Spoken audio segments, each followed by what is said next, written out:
아침 묵상에 오신 여러분들을 환영하고 축복합니다. 하나님께서 새로운 날을 허락하셨는데요. 새로운 날을 걸맞는 새로운 은혜로 오늘 하루 우리 인생을 지켜줄 줄 믿습니다. 오늘은 세겜 언약이라는 제목을 가지고 세겜 언약 온전함과 진실함으로 라는 제목을 가지고 여호수아 24장 1절부터 18절까지 말씀을 함께 살펴보았으면 좋겠습니다. 우리 1절부터 3절까지 말씀을 같이 한번 읽어볼까요? 여호수아가 이스라엘 모든 지파를 세겜에 모으고 이스라엘 장로들과 그들의 수령들과 재판장들과 관리들을 부르매 그들이 하나님 앞에 나와 선지라.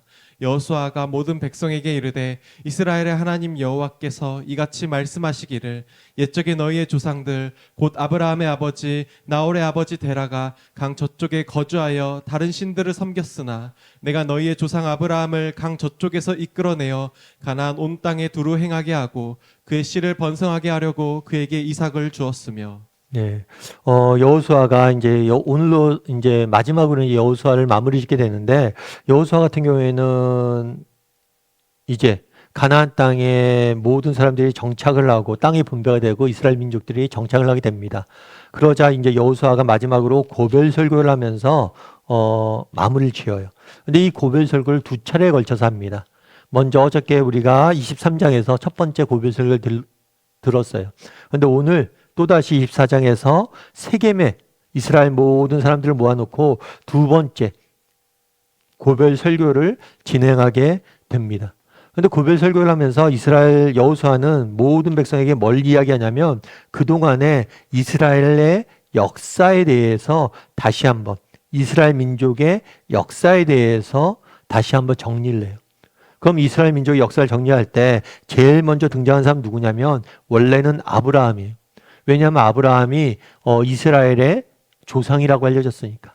그러니까 이스라엘 민족의 시조는 아브라함이라고 알려져 있어요. 그런데 오늘 본문에 보면 데라의 이야기를 먼저 꺼내요. 너희의 조상들, 아브라함의 아버지자 나홀도 아브라함의 형제이고 데라의 아들이에요. 데라의 아버지인 데라, 그러니까 아브라함의 아버지인 데라의 이야기를 먼저 꺼내요. 그럼 왜 데라의 이야기를 꺼냈을까요? 데라가 뭘 하고 있었냐면 데라는 우상 숭배자였기 때문이에요. 원래 데라는 하란에 거주하고 있었습니다. 이곳에서 누구를 하고 있었냐면 다른 신들을 섬기고 있었어요. 그런데 그렇게 다른 성들을 섬기고 있는데 내가 너희의 조상 아브라함을 뭐예요? 이끌어냈다. 다르게 말하면 아브라함이 믿음의 조상으로 알려져 있는데 아브라함이 믿음을 갖게 된 배경에는 뭐가 있었던 거예요? 하나님의 부르심이 있었어요. 이 부르심에 응답을 해서 아브라함의 믿음을 갖게 된 거예요. 이 부르심이 없다면 믿음이 생길 수 없었던 거예요. 뿐만 아니라 아브라함은 자격이 있었어요? 없었어요? 자격이 없었어요. 그들이 하나님을 찾은 게 아니에요. 다른 신을 섬기고 우상을 숭배하고 있었어요. 그런데 그들을 은혜로 아브라함을 부르신 거예요. 그러면서 계속해서 이스라엘 역사를 계속해서 설명해요. 이 계속해서 이스라엘 역사를 설명하는데 그 이스라엘 역사를 설명하는 핵심이 뭐냐면 은혜라는 거예요. 이스라엘 백성들은 자격이 없었지만 하나님께서 그들을 불쌍히 여겨서 그들에게 구원의 은혜를 베푸셨다는 거예요. 그래서 그동안 너희의 역사를 돌아보라는 거예요. 너희의 역사 가운데 하나님이 어떤 일을 행하셨냐는 거예요. 자격 없는 너희를 하나님이 구원하셔서 너희를 믿음으로 인도하지 않았냐? 라면서 이스라엘 백성들의 역사를 쭉 정리를 합니다. 그런 다음에 결론적으로 이렇게 이야기를 해요. 14절과 15절 말씀을 같이 한번 읽어볼까요? 그러므로 이제는 여호와를 경외하며 온전함과 진실함으로 그를 섬기라. 너희의 조상들이 강 저쪽과 애굽에서 섬기던 신들을 치워버리고 여호와만 섬기라. 만일 여호와를 섬기는 것이 너희에게 좋지 않게 보이거든 너희 조상들이 강 저쪽에서 섬기던 신들이든지 또는 너희가 거주하는 땅에 있는 아모리 족속의 신들이든지 너희가 섬길 자를 오늘 택하라. 오직 나와 내 집은 여호와를 섬기겠노라 하니. 네. 뭐라고 했냐면 그동안 하나님이 베푸셨던 이스라엘 백성들을 사랑하셔서 그들에게 베푸셨던 은혜를 쭉 나열을 합니다. 그런 다음에 너희가 이제 선택하라는 거예요. 하나님을 섬길지 아니면 다른 신을 섬길지. 이게 근본적으로 세상의 왕들과의 차이죠. 세상의 왕들은 권력으로, 힘으로 자신들을 섬기게 굴복시키죠. 하지만 하나님은 그러지 않아요. 하나님 먼저 우리를 사랑하십니다. 그리고 우리에게 은혜를 베푸세요. 그리고 이 은혜를 맛보게 하세요. 그런 다음에 선택하라는 거예요. 너희가 하나님을 섬길지 다른 신들 섬길지. 그래서 하나님의 은혜를 기억하는 게 중요해요. 하나님의 사랑을 아는 게 중요해요. 정말 우리가 하나님의 사랑을 안다면, 하나님께서 얼마나 날 사랑하는지 안다면, 우리가 정말 하나님께서 우리에게 얼마나 큰 은혜를 베푸신지 안다면 우리는 하나님을 섬길 수밖에 없어요. 그래서 쭉 고별 설교의 내용이 뭡니까? 하나님이 베푸신 은혜를 쭉 이야기를 해요. 하나님의 사랑에 대해서 이야기를 합니다. 그런 다음에 너희가 선택하라는 거예요. 하나님을 섬길지 다른 신을 섬길지. 그래서 우리가 하나님의 은혜, 하나님의 사랑을 배우고 알아야 돼요. 그런데 오늘 본문의 마지막에 뭐라고 되어 있냐면 이렇게 되어 있어요. 너희가 섬길 자를 오늘 택하라. 오직 나와 내 집은 여호와를 섬기겠노라 하니. 뭐라고 얘기하냐면 너희는 하나님을 섬길지 다른 신을 섬길지 선택하라는 거예요. 그런데 나는 뭘 할 거란 거예요? 하나님만을 섬길 거란 거예요. 너희 모두가 하나님을 버려도 나는 하나님을 섬길 것이다. 그러니까 내 오직이라는 표현에서 알 수 있는 건 뭐냐?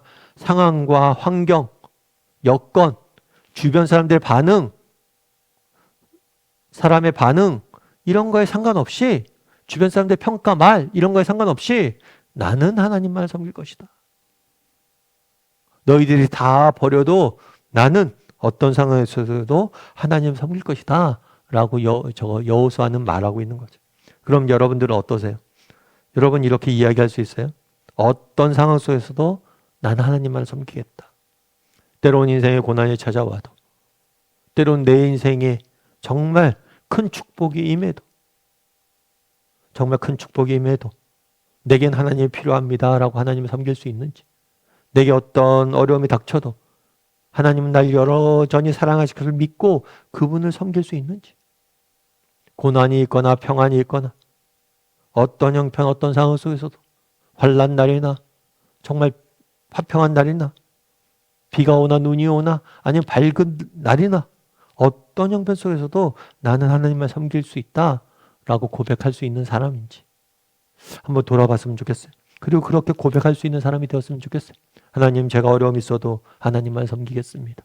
하나님, 내 인생이 평안해도 오직 하나님만을 섬기겠습니다. 세상 사람들이 다 하나님을 버려도 저는 하나님만을 섬기겠습니다. 이렇게 고백할 줄 아는 사람이 되었으면 좋겠어요.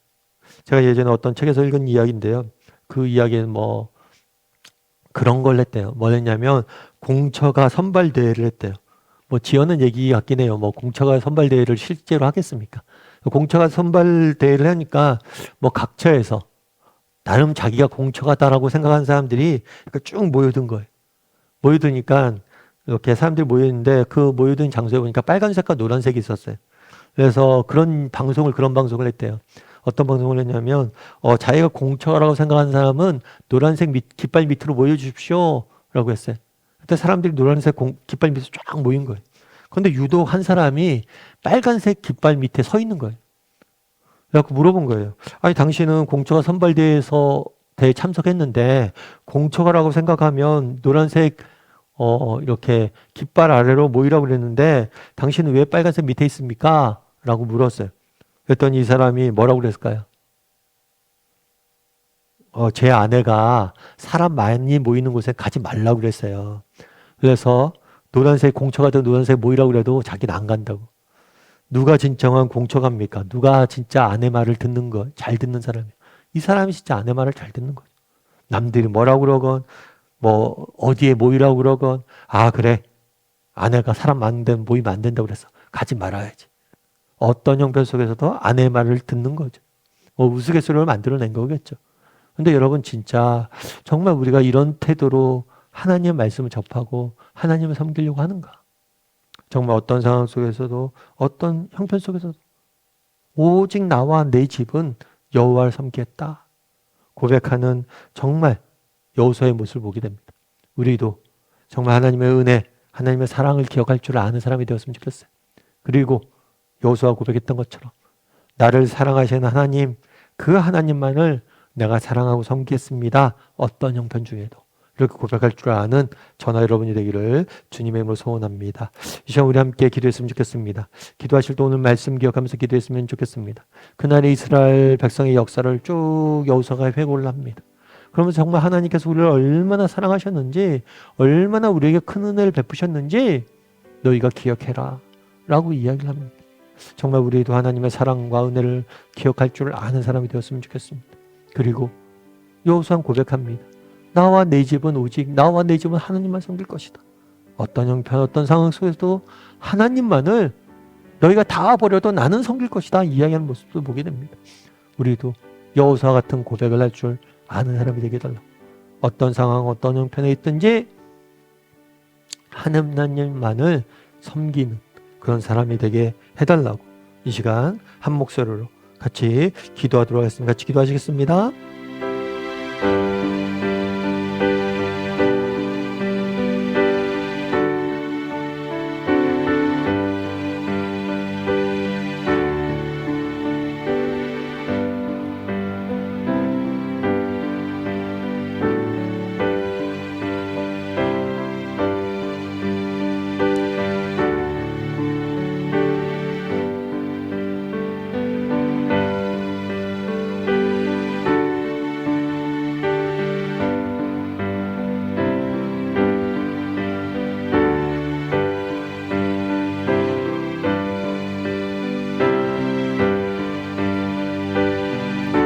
사랑의 하나님, 그날의 여호수아가 마지막 글별 설교를 하면서 그동안 하나님께서 이스라엘 백성들을 어떻게 인도하셨는지, 어떤 사랑과 은혜를 베푸셨는지를 기억하라 이야기를 합니다. 정말 우리도 우리 삶 가운데 하나님 베푸신 은혜와 사랑을 기억하게 도와주시옵소서. 무엇보다 하나님이 우리를 얼마나 사랑하시는지, 어떤 사랑으로 우리 인생을 인도하시길 원하시는지 기억하게 도와주시옵소서. 그리고 그날에 여호수아가 고백했던 것처럼 오직 나와 내 집은 하나님만을 섬기겠다 고백할 줄 아는 사람들이 될 수 있도록 주여 은혜를 더하여 주시옵소서. 하나님께서 오늘도 우리 함께 할 줄 믿사오며 모든 말씀 예수님의 이름으로 기도드립니다. 아멘.